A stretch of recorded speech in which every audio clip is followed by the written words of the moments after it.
하나님 말씀 함께 보겠습니다. 요한복음 18장 15절에서 18절 그리고 25절에서 27절 말씀 함께 보시겠습니다. 하나님 말씀 찾으신 대로 한 절씩 교독하도록 하겠습니다. 시몬 베드로와 또 다른 제자 한 사람이 예수를 따르니 이 제자는 대제사장과 아는 사람이라 예수와 함께 대제사장의 집들에 들어가고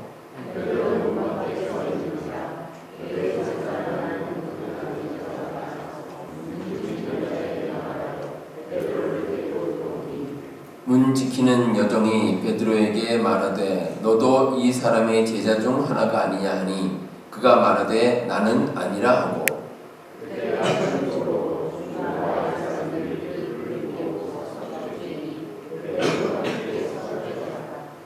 25절입니다. 시몬 베드로가 서서 불을 쬐더니 사람들이 묻되 너도 그 제자 중 하나가 아니냐 베드로가 부인하여 이르되 나는 아니라 하니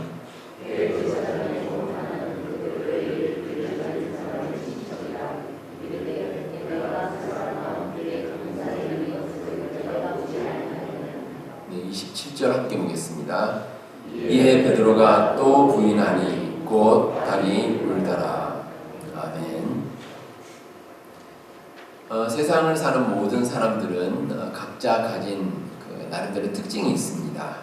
어떤 사람은 이성적인 사람이 있고 또 어떤 사람은 감성적인 사람이 있고 또 내성적인 사람이 있고 외향적인 사람이 있고 또 어떤 사람은 조직적인 사람이 있는가 하면 또 즉흥적인 그런 사람도 세상에 있습니다. 아마 여기 계신 여러분도 마찬가지일 겁니다. 각자가 다 다른 성격을 조금씩 가지고 있습니다. 자, 그럼 오늘 말씀에 나오는 베드로는 과연 어떤 성격을 가지고 있을까? 베드로 역시 나름대로 특징이 있습니다. 제가 베드로를 보면서 한마디로 이제 베드로를 좀 표현하자면 좌충우돌입니다. 여기저기 안 끼는 데가 없습니다. 그래서 어떤 일이 있을 때 베드로가 꼭 나서서 어떤 일을 하는데 마치 그 약방의 감초처럼 그렇게 행동을 합니다. 그런데 제대로 하는 일은 별로 없습니다. 어떤 일을 하다가 자꾸 실수도 많이 하고 또 두서없이 일을 하는 것이 이제 베드로의 모습입니다. 베드로는 엄청난 열정을 가졌다는 장점이 있습니다. 항상 그래서 다른 제자들보다 앞서서 무엇인가 하는 모습이 베드로에게 볼 수가 있습니다. 그래서 베드로가 다른 모든 제자들보다 먼저 예수님께 신앙 고백을 했고 또 예수님께서 무리를 걸으시자 배에서 나와서 먼저 걸은 것이 베드로입니다. 그리고 예수님께서 부활하신 후에 이 빈 무덤을 처음으로 찾은 것이 또 베드로이기도 합니다. 그런데 이런 열정이 가끔 단점으로 작용할 때도 있습니다. 너무 성격이 급합니다. 그래서 말을 해놓고 그 말을 주워 담지를 못합니다. 그리고 말과 행동이 다른 이런 여러 가지 모습들을 보일 때도 있습니다. 함께 보신 오늘 말씀에 이 베드로의 아주 전형적인 특징이 잘 드러나 있습니다. 예수님을 3번씩이나 부인을 했습니다. 이 장면은 사복음서에 모두 다 기록이 되어 있습니다. 다시 말해서 아주 유명한 사건이라는 겁니다. 그래서 이 초대교회로부터 오늘날까지 믿는 사람이라면 누구나 베드로가 닭이 울기 전에 예수님을 3번 부인했다. 이 사실을 웬만한 사람은 다 알고 있습니다. 그러니까 아주 유명한 그런 사건입니다. 다시 말하면 베드로로서는 참 부끄러운 사건이기도 합니다. 저는 성경을 묵상하면서 이런 생각이 들었습니다. 만약에 베드로가 자신이 이제 예수님을 부인하는 것에 대해서 이게 이처럼 유명한 사건이 될 줄 알았다면 그러면 조금 더 신중하게 생각하지 않았을까 하는 그런 생각이 듭니다. 역사에 기록될 정도로 이렇게 대단한 사건이 될 줄 알았으면 예수님을 부인하기 전에 한 번쯤 다시 생각해 봤으리라 그런 생각이 듭니다. 자, 그런데 이 베드로가 예수님을 부인하는 것이 사실은 예수님께서 이미 예언을 하셨습니다. 예수님의 예언이 나오게 되는 과정도 참 베드로답습니다. 이 과정을 보면 요한복음 13장 37절에 베드로가 예수님께 이렇게 말합니다. 주를 위하여 내 목숨을 버리겠나이다. 참 용감하죠. 다른 제자들이 다 있는데 그 앞에서 예수님께 아주 용감하게 말합니다. 예수님, 제가 다른 제자들은 예수님 버릴지라도 저는 예수님을 위해서 목숨을 바치겠습니다. 이렇게 이제 얘기를 하니까 예수님께서 베드로를 너무 잘 아시죠. 그러니까 베드로에게 38절에 네가 나를 위하여 네 목숨을 버리겠느냐? 내가 진실로 진실로 내게 이르노니 닭 울기 전에 네가 3번 나를 부인하리라. 이렇게 말씀하셨습니다. 그러니까 베드로가 지금 뭐 혼장담을 하고 있지만 베드로 너는 아무리 나에게 뭐 목숨을 바치겠다고 말을 하지만 너는 곧 잠시 후면 닭이 울기 전에 3번이나 나를 부인하게 될 것이다. 이렇게 예수님께서 미리 이제 예언을 하신 겁니다. 자, 베드로의 삶에서 예수님 부인한 사건은 어쩌면 큰 전환점입니다. 창피도 참 이런 창피가 없습니다. 예수님을 부인한 후에 이제 닭이 바로 울었죠. 그때 베드로의 마음이 어떻겠습니까? 아마 가슴이 철렁 내려앉았을 겁니다. 아이고, 예수님께서 말씀하신 대로 그대로 되었구나 이런 생각이 들면서 마태복음 26장 75절에 보시면 이에 베드로가 예수의 말씀에 닭 울기 전에 네가 3번 나를 부인하리라 하심이 생각나서 밖에 나가서 심히 통곡하니라 이런 말씀이 나옵니다. 이 닭 우는 소리가 들리면서 이제 자기가 했던 그 부인이 얼마나 엄청난 일이고 얼마나 창피한 일인지 깨닫게 됐습니다. 아마 베드로의 삶 가운데 평생 트라우마로 남았을 그런 사건인 겁니다. 더욱이 베드로가 예수님을 부인하는 순간 어떤 일이 있었냐면 예수님과 눈이 마주쳤습니다. 누가복음 22장 61절에 주께서 돌이켜 베드로를 보시니 이런 말씀이 나옵니다. 자, 예수님을 탁 부인하고 3번 부인하고 난 다음에 닭이 울었습니다. 그리고 나서 베드로가 본능적으로 예수님을 탁 쳐다봤는데 예수님께서도 베드로를 쳐다보신 겁니다. 그리고 베드로와 예수님의 눈이 서로 마주쳤습니다. 자, 이때 베드로의 기분이 어떻겠습니까? 마치 물건을 훔치다가 이 경찰과 눈이 딱 마주친 거하고 똑같습니다. 이건 너무 황당하죠. 황당하기도 하고 뭐 어떻게 해야 될지도 모르겠고 참 힘든 상황이었습니다. 뭐 문자 그대로 베드로가 아마 쥐구멍이라도 있으면 들어가고 싶은 아마 그런 마음이었을 겁니다. 자, 이런 상황에서 하나님께서 우리에게 주시는 교훈이 있습니다. 증인입니다. 증인. 베드로가 사실은 증인으로서의 역할을 제대로 감당하지 못했습니다. 이 증인이 예수님의 말씀을 전하고 예수님을 전해야 되는데 어떻습니까? 오히려 예수님을 부인했습니다. 모른다고. 완전히 증인의 모습이 아닙니다. 그런데 이 베드로를 통해서 하나님께서 우리에게 주시는 교훈이 있습니다. 이 모습이 베드로의 삶에서 끝이 아니라는 겁니다. 나중에 변했습니다.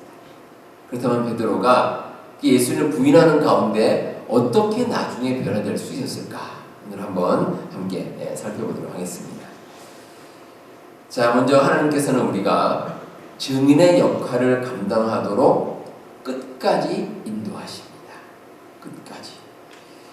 오늘 말씀에 나오는 베드로의 모습은 참담한 모습입니다. 베드로의 그 개인적으로 봐서는 자기의 삶에서 완전히 지워버리고 싶은 그런 장면입니다. 자, 일단 베드로는 증인의 자리에 나가는 것을 거부하고 있습니다. 지금 예수님께서 대제사장의 집으로 잡혀가셨습니다. 그 뒤를 많은 사람들이 따라갔고 베드로도 마찬가지였습니다. 그런데 오늘 말씀해 보시면 베드로가 그 대제사장의 집 문 안으로 들어가지를 않습니다. 밖에서 서성입니다. 아마 두려움이 있었겠죠.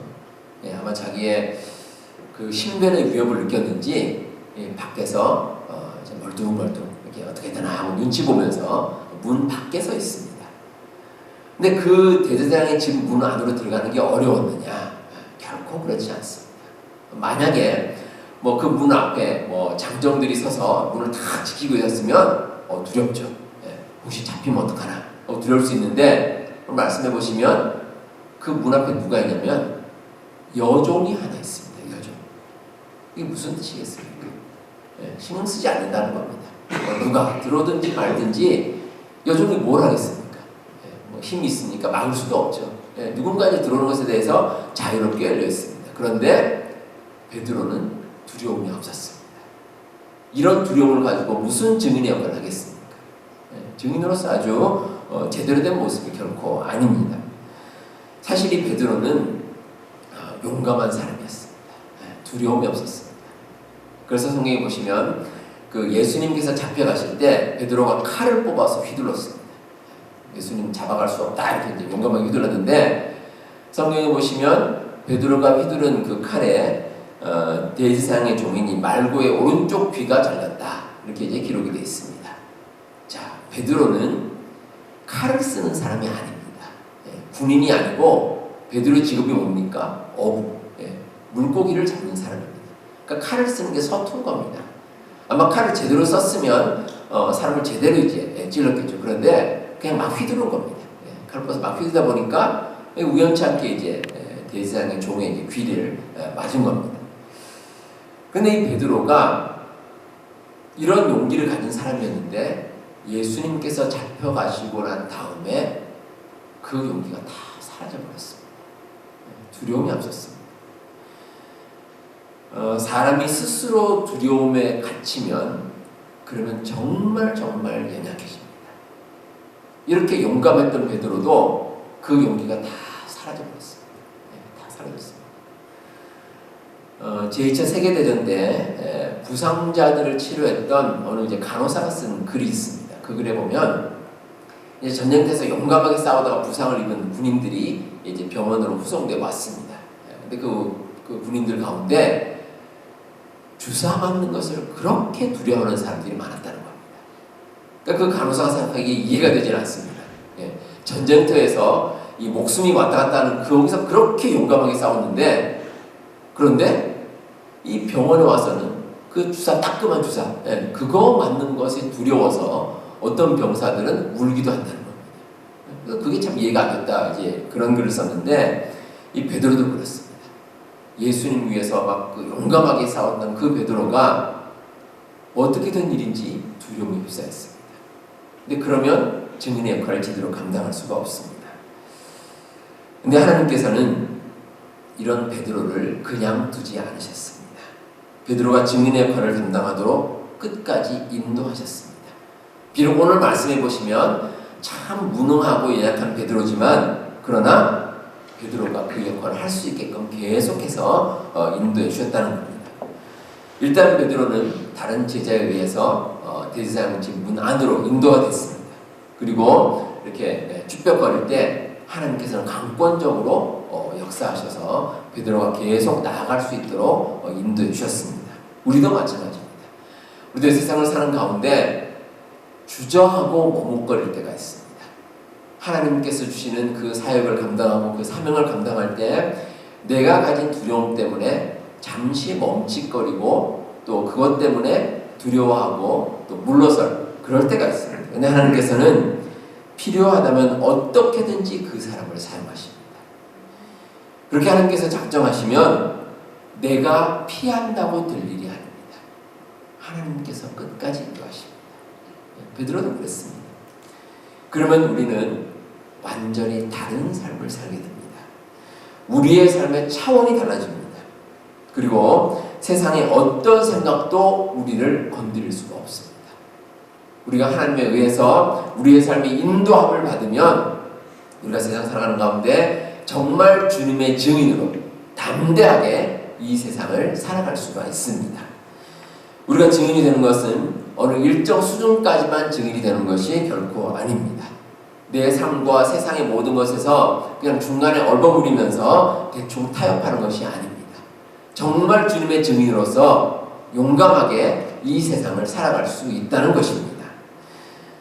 우리 성도 여러분, 우리가 주님의 증인이 되기 위해서는 대단한 결단이 필요합니다. 그래서 우리의 힘으로는 하기 어렵습니다. 하지만 이렇게 연약한 베드로도 하나님께서 사용하시니 나중에 놀라운 능력을 가진 귀한 주님의 사도가 되었습니다. 우리 여러분들 이 사실을 꼭 기억하시고 우리 하나님을 온전히 믿고 온전히 따르는 그 증인으로서의 역할을 온전히 감당하는 우리 모든 성도님들 다 되시기를 바랍니다. 다음으로 증인이 되려면 성령께서 우리 마음 가운데 임재하셔야 됩니다. 이게 증인의 조건입니다. 성령께서 우리 마음 가운데 찾아오셔서 우리 마음을 인도하시고 우리 마음을 사로잡으시면 그러면 우리가 증인으로서의 역할을 온전히 감당할 수가 있습니다. 자, 오늘 말씀에서 베드로는 예수님을 3번씩이나 부인을 했습니다. 그 순간에 이 성령께서 함께하지 않으신 거죠. 예수님을 부인하는 가운데 베드로는 자기 생각만 했습니다. 근데 흥미로운 것은 이 베드로가 예수님을 부인할 때 처음 부인하고 두 번째 부인할 때까지 그리고 두 번째에서 세 번째까지 일정한 시간적인 간격이 있었다는 겁니다. 누가복음에 보시면 베드로가 처음에 부인하고 두 번째 부인할 때까지 조금 후에 그 일이 있었다 이렇게 기록하고 있습니다. 그런데 두 번째 부인을 하고 세 번째 부인할 그 시간 동안에는 1시간쯤 있다가 부인했다 이렇게 기록되어 있습니다. 자, 오늘 잘 생각해 보시기 바랍니다. 자, 베드로가 예수님 한 번 부인하고 잠시 후에 두 번째 부인했습니다. 그리고 나서 1시간의 시간을 뺐습니다. 아주 긴 시간이죠. 1시간은 참 긴 시간입니다. 그동안에 분명히 여러 가지 생각을 할 수 있습니다. 아이고, 내가 잘못했구나. 예수님께서 나에게 다 굴기 전에 3번 부인한다고 말씀하셨는데 내가 벌써 2번이나 부인을 했네. 이제는 부인하지 말아야지. 이런 생각이 들 수도 있고 또 내가 잘못된 마음을 가졌구나 하고 이렇게 회개하는 마음이 들 수도 있습니다. 자, 그런데 베드로는 1시간이 지나서 또다시 예수님을 부인했습니다. 그러니까 베드로가 자기가 지금 얼마나 큰 잘못을 저지르고 있는지 미처 깨닫지를 못한다는 겁니다. 아무 생각이 없습니다. 증인으로서의 그 역할을 제대로 감당하지 못합니다. 왜 그렇습니까? 성령께서 베드로와 함께하지 않으시기 때문입니다. 그러니까 베드로의 마음 가운데는 인간적인 생각만 있는 겁니다. 자, 게다가 베드로는 대제사장의 집 안으로 들어가서 어떻게 했냐면 종들이나 아랫사람들과 함께 불을 쬐고 있었다 이렇게 나옵니다. 자, 예수님의 증인이라면 담대하게 나서서 예수님을 변호하고 예수님께 죄가 없습니다 하고 사람들에게 말해야 되는데 지금 베드로는 어떻게 하냐면 그 종들과 아랫사람 옆에 그냥 숨는 겁니다. 몰래 숨어서 같이 이제 종인 것처럼 이게 불을 쬐고 있는 그런 모습입니다. 자, 베드로는 예수님의 증인이라기보다는 예수님에 대해서 그냥 멀찍이 떨어져서 지금 살고 있습니다. 강건도 불구경하는 그런 모습입니다. 근데 여러분 오늘 말씀 이후에 나타난 베드로의 삶은 완전히 다릅니다. 베드로가 완전히 변했습니다. 근데 변한 계기가 있습니다.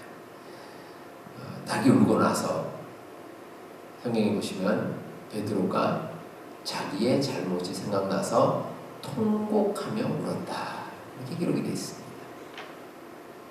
완전히 마음의 변화가 생긴 겁니다. 내가 예수님께서 말씀하신 대로 예수님을 3번씩이나 부인했구나. 그런데 이런 모습이 내가 가져야 할 모습은 아니라는 생각이 들었습니다. 그리고 성령께서 함께 하시니 베드로가 변했고 그 다음부터는 예수님을 담대하게 전하는 사람으로 일생을 살아갈 수가 있었습니다.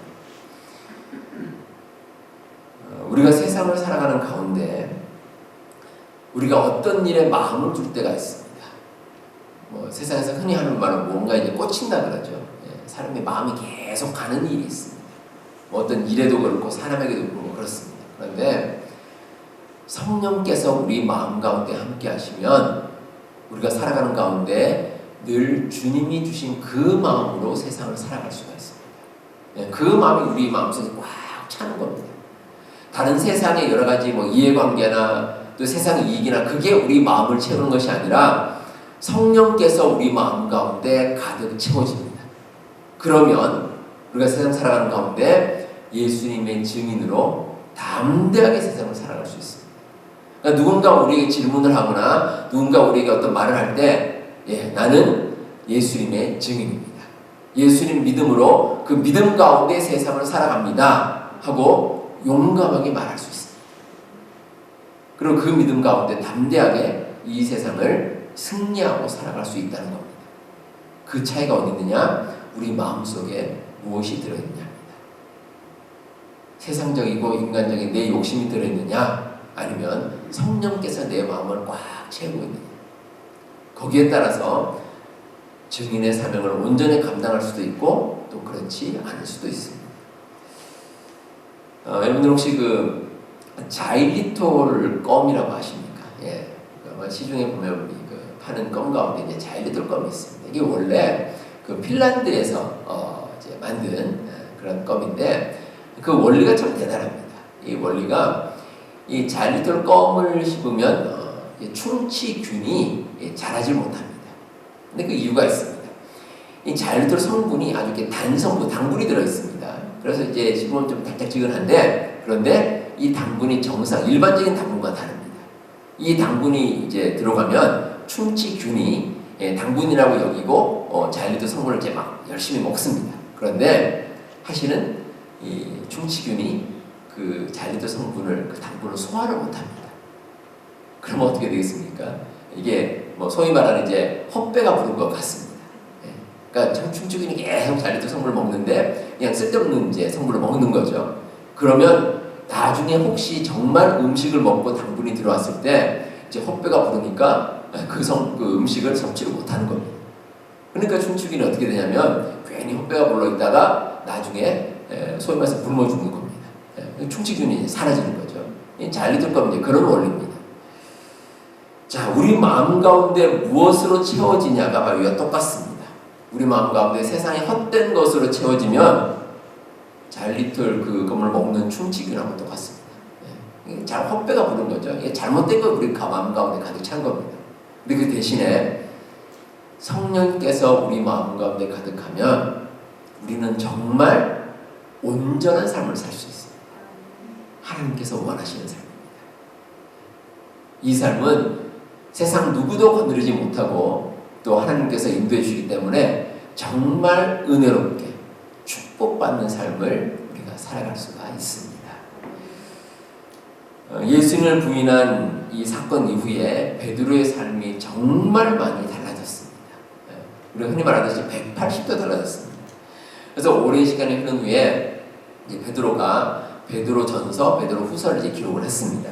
근데 거기에 보시면 베드로가 주님의 증인으로서 어떻게 살아가고 있는지에 대해서 아주 정확하게 기록하고 있습니다. 베드로전서 5장 1절에 너희 종 장로들에게 권하노니 나는 함께 장로된 자요 그리스도의 고난의 증인이요 나타날 영광에 참여할 자니라. 이렇게 고백합니다. 주님의 증인이다. 이렇게 아주 자신 있게 베드로가 이야기를 합니다. 그리고 고난 가운데서도 주님의 증인으로서 영광에 참여할 수 있다고 얘기합니다. 그래서 베드로전서 5장 10절에 모든 은혜의 하나님 곧 그리스도 안에서 너희를 부르사 자기의 영원한 영광에 들어가게 하시니가 잠깐 고난을 당한 너희를 온전하게 하시며 굳건하게 하시며 강하게 하시며 털을 견고하게 하시리라. 이렇게 고백하고 있습니다. 자, 우리 주님의 증인으로 살 경우에 우리에게 잠깐의 고난이 있을 수 있습니다. 하지만 하나님께서는 그 증인을 온전하게 하시고 굳건하게 하시고 또 강하게 하시고 견고하게 만들어 주십니다. 그래서 증인은 이 하나님의 약속을 믿고 담대하게 증인으로서의 사명을 감당해 나갈 수 있습니다. 우리 사랑하는 성도 여러분, 우리 모두는 믿음을 가진 우리 주님의 증인입니다. 증인은 증언을 피하지 않습니다. 또 상황에 따라서 다른 증언을 하지도 않습니다. 오직 예수님을 바라보고 예수님께서 말씀하신 진리만을 선포하며 살아갑니다. 우리 성도님들, 여러분은 하나님께서 증인으로 세워주셨는데 그 증인으로서 온전한 사명을 잘 감당할 수 있기를 바랍니다. 그래서 우리 주님을 우리의 삶 가운데 날마다 고백하며 살아가시는 우리 모든 성도님들 다 되시기를 바랍니다.